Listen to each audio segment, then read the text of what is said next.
ताकतवर से खौफजदा सहूनी हुकूमत कमज़ोरों पर अपनी खिफत मिटाने लगी। लबनान पर इसराइली बमबारी का सिलसिला जारी, मजीद 41 शहरी शहीद, 133 जख्मी। ख़याम में फ़िज़ाई हमले में 4 शहरी निशाना बने, मुतअद्दिद जख्मी। हिज़्बुल्लाह की जवाबी कार्रवाई में मरकावा टैंक तबाह। मकबूजा वादी जलील में भी ड्रोन हमले, 2 सहूनी मारे गए।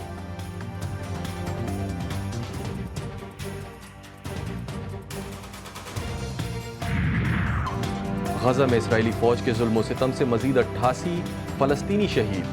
खाने की लाइन में लगे शहरियों पर ड्रोन दाग दिया, 12 शहीद। शादी कैंप में भी बमबारी से 20 फलस्तीनी जान से गए। खान यूनिस में शहीद होने वाले 38 फलस्तीनियों में एक ही खानदान के 13 बच्चे शामिल। शोहदा की मजमूई तादाद 42,847 हो गई। अलकसाम ब्रिगेड की कार्रवाई में 3 सहूनी फौजी हलाक।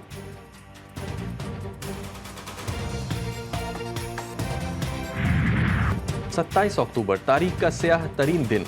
भारत ने कश्मीर की सरजमीन पर गैर कानूनी कब्जा करके कश्मीरी अवाम के हक पर डाका डाला। 10 लाख से जायद भारतीय अफवाज के मुजालिम का सामना करते कश्मीरियों की हक खुददादियत के हुसूल के लिए जारी जद्दोजहद में पाकिस्तानी अवाम हमेशा अपने कश्मीरी बहन भाइयों के साथ हैं।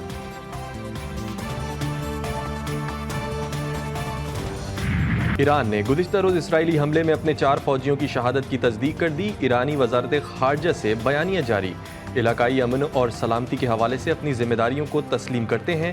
सब कुछ ठीक है, दुश्मन बड़ा नुकसान पहुंचाने में नाकाम रहा।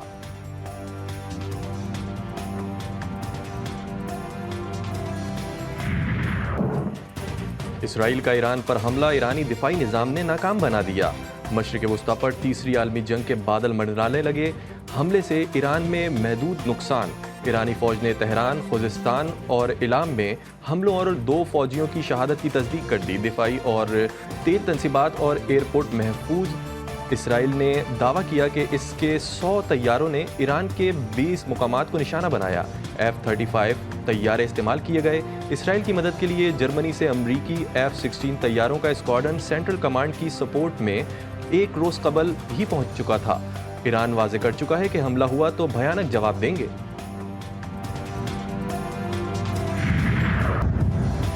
इसराइली मीडिया के मुताबिक ईरान पर हमला 2 घंटे कबल होना था। इसराइली वज़ीर आज़म और वज़ीर दिफा की बंकर मुंतकली से ताख़ीर हुई। हमले से कबल नेतन्याहू बंकर में जा छुपे। अहकामात भी बंकर से दिए। बड़ी बड़ी बातें करने वाले और जदीद हथियारों से लैस होने का दावेदार इसराइल ईरान में मजाक बन गया। इसराइली हमलों की शह सुर्खियों में ईरानी नौजवानों की वीडियो वायरल हो गई, जिसमें ईरानी नौजवान इसराइल के हमले को तलाश कर रहे हैं। चंद मुकामात पर गिरने वाले शॉर्टनर्स के से भी कोई बड़ा नुकसान नहीं हुआ। इसराइली मीडिया ईरान में नुकसान दिखाने के लिए झूठ की हर हद पार कर गया। 3 साल पुरानी ऑयल रिफाइनरी के हादसे की वीडियो और तस्वीर को इसराइली मीडिया तेहरान पर हमले के नाम पर पेश करता रहा। और तो और बैरूत पर हमले की तस्वीर और वीडियो को भी ईरान पर हमले की वीडियो बनाकर पेश किया जाता रहा। इसराइली फौज के तर्जुमान डैनियल हेगारी ने कहा है कि ईरान को हमलों का जवाब दे दिया, अपने तयशुदा अहदाफ को निशाना बनाया। इसराइली रियासत के लिए लाहक फौरी खतरात को नाकाम बना दिया गया। ईरानी फौज का कहना था कि मुजरिम और नाजायज सहूनी हुकूमत तंबी के बावजूद मुहिम जोई से बाज नहीं आई। मुनासिब वक्त पर ईरान अपना रद्द-ए-अमल देगा। व्हाइट हाउस ने धमकी दी है कि ईरान ने जवाब दिया तो उसे नताइज भुगतना पड़ेंगे। दोनों ममालिक के दरमियान बराह रास्त फायरिंग का तबादला खत्म होना चाहिए। बरतानिया ने कहा कि इसराइल को अपने दिफा का हक हासिल है।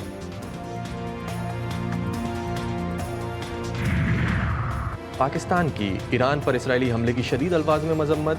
हमले अक़वाम मुत्तहिदा के चार्टर और आलमी कवानीन की खुली खिलाफ वर्जी करार। दफ्तर खारजा का कहना था कि इसराइली हमलों से इलाकाई अमन और सलामती को शदीद खतरात लाहक। पहले से गैर मुस्तहकम खित्ता मजीद खतरनाक सूरत हाल से दो चार होगा। इसराइल मौजूदा कशीदा सूरत हाल और तनाज़े के फैलाव का मुकम्मल जिम्मेदार है। आलमी बरादरी अपना किरदार अदा करे।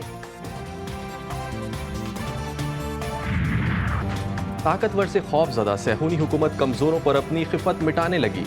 लबनान पर इसराइली बमबारी का सिलसिला जारी, मजीद 41 शहरी शहीद, 133 जख्मी। ख़याम में फ़िज़ाई हमले में 4 शहरी निशाना बने, मुतअद्दिद जख्मी। हिज़्बुल्लाह की जवाबी कार्रवाई में मरकावा टैंक तबाह। मकबूजा वादी जलील में भी ड्रोन हमले, 2 सहूनी मारे गए।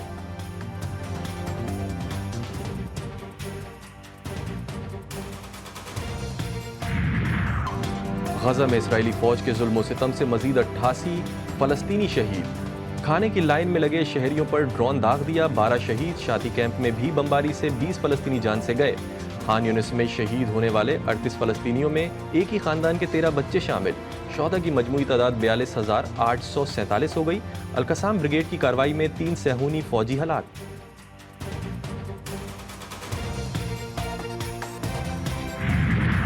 27 اکتوبر تاریخ کا سیاہ ترین دن۔ بھارت نے کشمیر کی سرزمین پر غیر قانونی قبضہ کر کے کشمیری عوام کے حق پر ڈاکہ ڈالا۔ 10 لاکھ سے زائد بھارتی افواج کے مظالم کا سامنا کرتے کشمیریوں کی حق خودارادیت کے حصول کے لیے جاری جدوجہد میں پاکستانی عوام ہمیشہ اپنے کشمیری بہن بھائیوں کے ساتھ ہیں۔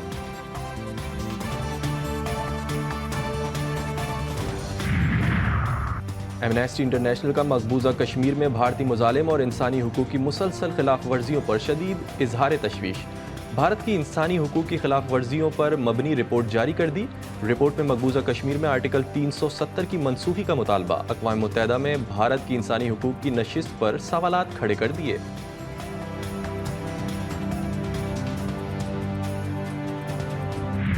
27 اکتوبر ریاست جموں کشمیر کے عوام کے لیے ایک سیاہ ترین دن ہے۔ اس دن 1947 میں ہندوستان نے تقسیم برصغیر کے اصولوں کی خلاف ورزی کرتے ہوئے جموں کشمیر کے ایک حصہ پر جابرانہ اور غاصبانہ قبضہ کا آغاز کیا۔ ہندوستان کے اس غیر قانونی قبضہ کو جموں کشمیر کے عوام نے کبھی بھی قبول نہیں کیا۔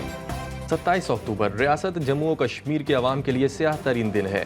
وزیر اعظم آزاد کشمیر چودھری انوار الحق کا ویڈیو پیغام۔ کہا اس دن 1947 میں ہندوستان نے تقسیم برصغیر کے اصولوں کی خلاف ورزی کی۔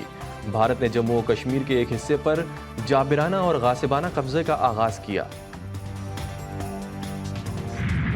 یہ حق مقبوضہ جموں کشمیر میں بسنے والوں کا ہے، وہی کہ لوگوں کا ہے کہ ان کا اختیار ہے کہ وہ جس کے ساتھ رہنا چاہتے ہیں، آیا پاکستان، ہندوستان یا انڈیپینڈنٹ، اس کی مرضی ہے، ان سے پوچھا جائے۔ مسئلہ کشمیر اقوام متحدہ کی قراردادوں کے مطابق حل ہونا چاہیے۔ وفاقی وزیر امور کشمیر امیر مقام کا کہنا ہے کہ انسانی حقوق کی بات کرنے والوں کو غزہ، فلسطین اور مقبوضہ کشمیر میں ظلم و ستم ہوتا نظر کیوں نہیں آتا۔ مسئلہ کشمیر کے لیے پوری قوم متحد ہے اور مسئلہ کشمیر پر تمام سیاسی قیادت ایک پیج پر ہے۔ کشمیری قوم نے آزادی کے لیے لاکھوں قربانیاں دیں۔ کشمیری اپنے وطن سے بے پناہ محبت کرتے ہیں۔ مشال ملک کا تقریب سے خطاب۔ کہا مقبوضہ کشمیر میں کوئی پولیس اسٹیشن نہیں جا سکتا۔ عوام کرفیو کے سائے میں زندگی گزار رہے ہیں۔